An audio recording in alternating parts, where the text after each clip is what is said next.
Long before the Great Flood, long before kingdoms rose and fell, there was a secret. Beings of light abandoned heaven's command and descended to earth. They took wives from among mankind, and their children were not like us. They were giants, hungry, merciless, unstoppable. The earth groaned under their weight, and humanity cried out in terror. Why would angels break their sacred order? Why did heaven's rebellion unleash monsters of flesh and spirit? And why has this story been buried, hidden from Scripture, locked away in forbidden books? This is the untold account of the Watchers and the Nephilim, a story so powerful, it changed the world forever. The days we speak of are not like our own. Scripture tells us in Genesis 6 that the earth was filled with violence, corruption, and shadow. The world was young, yet already breaking apart under the weight of human ambition and sin. It was a time before the Great Flood, a time when the line between heaven and earth grew dangerously thin. The people of that age lived long lives, built vast cities, and carved their names into stone. But alongside their brilliance came arrogance, and with arrogance, corruption. They were warned of boundaries, what belonged to heaven and what belonged to men. Yet those boundaries would soon be crossed. Assigned to watch over humanity were powerful beings, the Watchers. These were angels, not messengers but guardians, stationed to observe the earth and guide mankind from a distance. They were not meant to interfere. They were not meant to touch the world of flesh and blood. But desire has always been the weakness of even the greatest beings. Ancient texts like the Book of Enoch tell us what Genesis only hints at, that these Watchers, captivated by the beauty of mortal women, abandoned their heavenly station. They descended upon Mount Hermon in secret, and there they swore an unbreakable oath that they would take human wives, that they would father children, and that no one among them would turn back from this rebellion. From that oath, history itself was changed. Their children were not like us. They were Nephilim, giants, half angel, half human, beings of immense strength and unrelenting hunger. Their presence unleashed chaos upon the world, consuming everything in their path. And in Jewish tradition, Enoch, the man who walked with God and was taken up without death, wrote in detail about these beings. His writings were once revered, but later banned, hidden, declared too dangerous. Yet fragments remain, tucked away in the Dead Sea Scrolls, whispering of secrets that institutions tried to silence. So ask yourself, why would such a story be removed, hidden from generations? What power lies within the tale of the Watchers and their giant offspring that the world was not meant to know? If you believe truth is often hidden in plain sight, subscribe now. But if you doubt this story, then I challenge you. Go to the comments and tell us why you think these writings were buried. Do you believe they were silenced for our protection, or because the truth was too dangerous to reveal? From the heights of heaven, 200 Watchers looked down upon the daughters of men. The earth was filled with their beauty, radiant, fragile, mortal. Desire crept into the hearts of the Watchers, a flame forbidden to burn within angels. At the center of this temptation stood a leader, Shemihaza, the one who dared speak what others only thought. He gathered his brothers, 200 mighty Watchers, and whispered the unthinkable. Let us descend. Let us take wives from among men. Let us make children of our own. But fear lingered among them. Each hesitated, for they knew the penalty. To abandon their station was to sever eternity. To take flesh was to rebel against the very order of creation. Shemihaza, cunning and resolute, swore an oath, I will not act alone. If we fall together. On the slopes of Mount Hermon, under the cover of night, they bound themselves with curses. Each swore that he would never turn back. 200 voices sealed their fate in one vow, and the heavens trembled as they stepped into the world of men. Once among mortals, the Watchers took women as wives. Their embrace gave birth to the Nephilim, giants of legend, hybrids of heaven and earth, monstrous in size and hunger. But the children were only the beginning of the corruption. The Watchers brought with them secrets not meant for human hands. Azazel taught men the art of war, swords, knives, shields, and breastplates. He painted the earth red with steel and blood. Others taught enchantments, charms, and sorcery, dark arts that chained men to spirits. The secrets of root-cutting, potions, and spells were revealed. Even vanity was corrupted.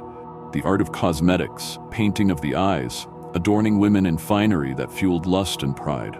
and in the stars they revealed forbidden signs. Astrology, constellations, and omens, knowledge meant only for heaven's watch.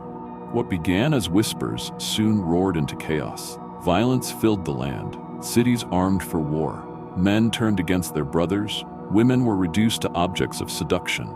The very fabric of creation began to unravel. Their children, the Nephilim, towered above men like mountains of flesh. Ancient writings say they devoured all that the earth produced, herds, fields, even mankind itself.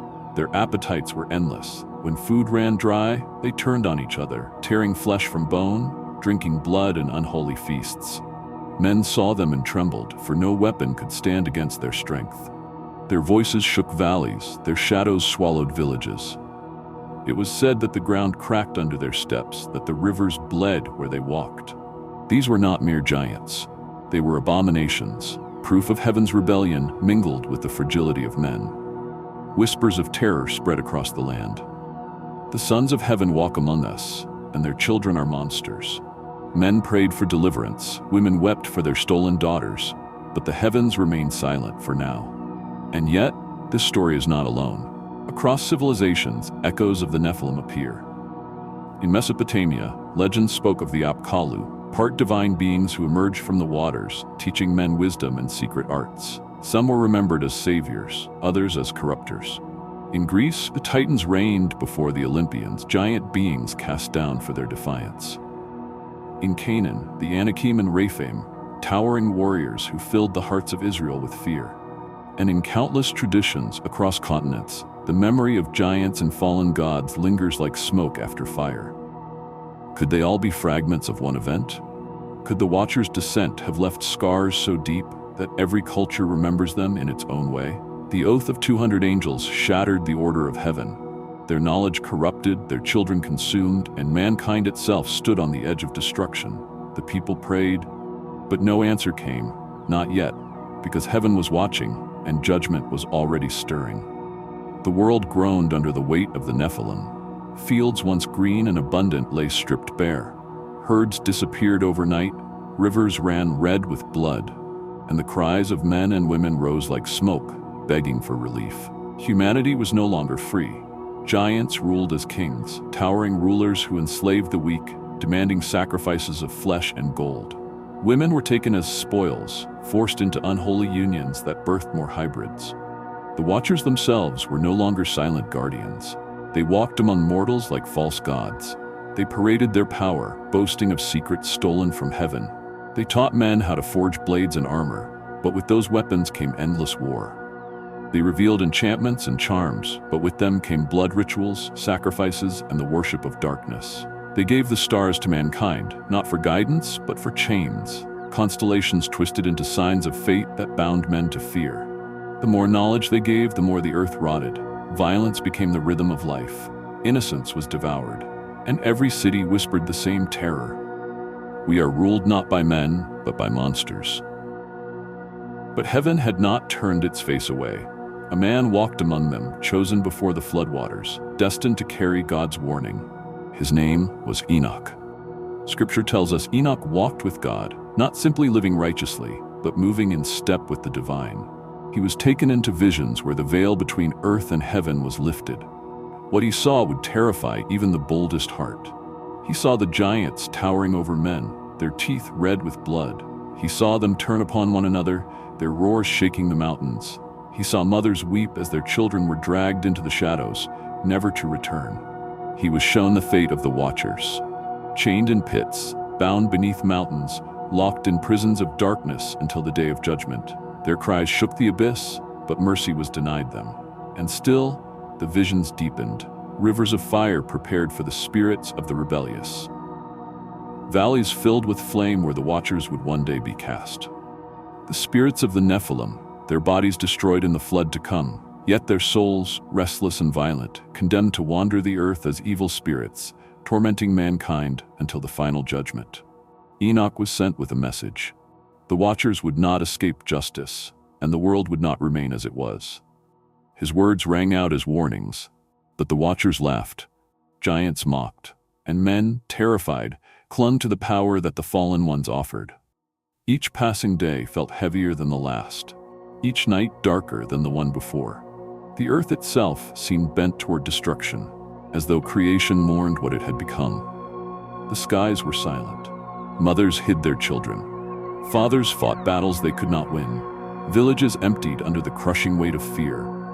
Hope was a flickering ember, nearly smothered by the shadows of giants and angels who had turned to darkness. Humanity stood at the brink, uncertain whether deliverance would come, or if the world itself would be consumed by its own corruption. Would you have kept faith in such a world, where monsters ruled the land and the heavens seemed silent?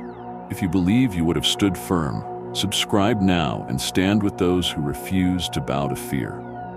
But if you know your heart would have struggled, then comment below and share what you would have done. The cries of men reached the heavens, and the corruption of the watchers filled the earth. Nothing was left untouched, not the beasts, not the ground, not even the air. Humanity had been pushed to the brink, and creation itself groaned as if begging for justice. Enoch stood before God and pleaded on behalf of mankind. He also carried the petitions of the watchers, who begged for forgiveness, but the answer was firm. Their sin was beyond pardon. Their rebellion had crossed a boundary that even eternity could not reverse. Their fate was sealed. And so, judgment began. Heaven summoned its greatest messengers of war, Michael, Gabriel, Raphael, and Uriel, archangels who carried both wrath and mercy. Michael, commander of God's armies, was sent to bind Shemihaza and his fellow leaders. Gabriel was commanded to set the giants against each other. Raphael was charged to heal the earth, cleansing it of bloodshed and decay. Uriel was sent to warn Noah to prepare the ark. The skies split as they descended, and the silence of God broke like thunder. The watchers who once swore their oath on Mount Hermon now trembled as their sentence fell upon them. They, who had once ruled as gods among men, were bound in chains of fire. The mountains themselves became their prisons. Abyssal pits swallowed them whole, sealing them in darkness until the final day of judgment. Their children, the Nephilim, faced their own reckoning. Gabriel struck them with madness, turning their strength upon each other. What had once been armies of giants became slaughterhouses of blood. Brother turned against brother. Their roars shook the valleys, their falls split the ground. The world watched in terror as the very monsters that had enslaved them devoured one another in civil war. The land was littered with the bodies of giants, their carcasses too vast to be buried, their bones left as monuments to the rebellion of heaven. But this was only the beginning, for the earth itself had to be cleansed. Waters hidden in the deep began to stir. The skies, long silent, gathered their strength. The ark, commanded to Noah, stood as a lonely vessel of hope amidst a storm yet unseen. The people still mocked, they still clung to violence. They did not believe the warning until the heavens broke open. Deliverance did not arrive until faith obeyed. The long silence shattered, and the world would never be the same. The judgment had been sealed. The watchers were chained in darkness. Their giant children slaughtered one another until the ground could no longer drink the blood. Waters burst forth from the deep. Springs hidden since creation cracked open, flooding the valleys. The skies opened, and torrents fell without mercy. Rivers rose into mountains, seas consumed cities. The cries of men, women, and beasts were drowned beneath the roar of judgment. But one man found favor. Noah, righteous in his generation. While others mocked, he obeyed. While others feasted and fought, he prepared. And when the floodwaters rose, his obedience became the vessel of salvation. The ark rose like a lone island above the chaos. Inside, life was preserved. Beasts, birds, creeping things, and the family chosen to carry the promise forward. Outside, the world was swept away. The monuments of giants vanished. The cities of men dissolved into mud and ruin. Yet even in destruction, not all was silenced. The Book of Enoch tells us the bodies of the giants perished in the flood, but their spirits remained. Disembodied, they became evil spirits, roaming the earth without rest, tormenting mankind, hungry yet unable to be satisfied. These spirits became the origin of demons. They whispered into the hearts of men, stirred nations to war, and drew humanity back toward the very sins that had once destroyed the world. The flood may have washed the earth clean, but the shadow of the Watchers' rebellion still lingers in the unseen. And so the story lived on. It shaped the writings of Israel, echoing in Genesis and Numbers, It was whispered in the Dead Sea Scrolls.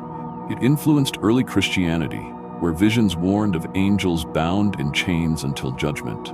The New Testament itself recalls the angels who sinned, reminding the faithful that judgment is certain. Across centuries, the legacy of the Watchers and their children became a warning that when the boundary between heaven and earth is broken, corruption follows. That power, when stolen, brings only destruction. That what begins in desire can end in ruin. If these spirits still roam the earth, unseen yet whispering, what does it mean for us today? What battles are we truly fighting, and who are we really fighting against? Subscribe now, because ignoring this story doesn't make it any less real. And if you think these are myths, drop your thoughts in the comments. I dare you. The Watchers fell because desire outweighed duty. They were sent to protect, but instead they pursued what was forbidden. The Nephilim rose because the sacred boundary between heaven and earth was broken. What was holy became corrupted, and what was corrupted devoured the world. And humanity suffered because we allowed the forbidden to become familiar, because we accepted what should have been resisted. But judgment always comes. It came in the days of Noah with the flood. It came for the Watchers as they were bound in chains of darkness, and it comes still for every age that forgets the lessons of the past. Do you think this story is only ancient? Look around. Hidden powers still seek to blur the lines between truth and deception. Knowledge, once sacred, is still twisted into weapons. Spiritual corruption still spreads in silence, and men still bow to false gods, not of stone and wood, but of greed, pride, and lust. The battle between heaven and earth did not end with the flood. It continues in shadows, in whispers, in the choices we make every day. The question is not whether the Watchers existed, but whether we have learned anything from their fall. If you believe this ancient story still echoes today, subscribe now and join those who refuse to look away from the truth. Would you have resisted the deception of the Watchers, or would you have fallen with the rest? Share your answer in the comments. Because in the end, silence is not neutral. Every choice echoes into eternity.